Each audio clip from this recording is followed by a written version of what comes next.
اور سنتوں میں سے وہ سنتیں جن پر عموماً عمل نہیں ہو رہا، اور خاص طور پہ آج کے دور میں وہ بہت اہم ہے، اور خاص طور پہ معذرت مرد حضرات کے لیے۔ اب آپ جہاں خواتین بیٹھی ہیں تو آپ کن مردوں کی اصلاح کریں گی جو کل مرد بنیں گے اور آج آپ کے پاس بیٹوں کی صورت میں؟ سنیے، بچپن سے بچے کو اس کی عادت ڈالیے، اور وہ کیا ہے؟ کھانے میں عیب نکالنا۔ حضرت ابو ہریرہ رضی اللہ تعالیٰ عنہ سے روایت ہے، نبی کریم صلی اللہ علیہ وسلم نے کبھی کسی کھانے میں کوئی عیب نہیں نکالا۔ اگر پسند ہوا تو کھا لیا، اور اگر ناپسند ہوا تو چھوڑ دیا۔ بخاری کی روایت ہے 5409، میں نے آپ خواتین کو الگ کیوں کر دیا؟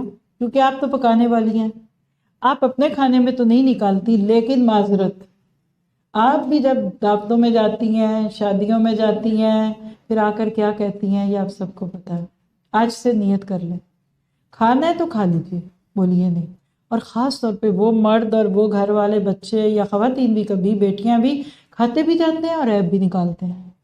اللہ ہمیں ناشکری سے بچائیں۔ تو اب آج آپ نے اس پہ غور کرنا ہے اور پھر اس پہ عمل کریے، اور اس کو پورے گھر والوں کے ساتھ ایکٹیویٹی بنا کے کیجیے۔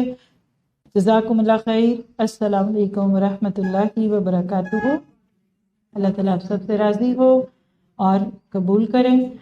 سبحانک اللہم و بحمدک، اشہد ان لا الہ الا انت، استغفرک و اتوب الیک۔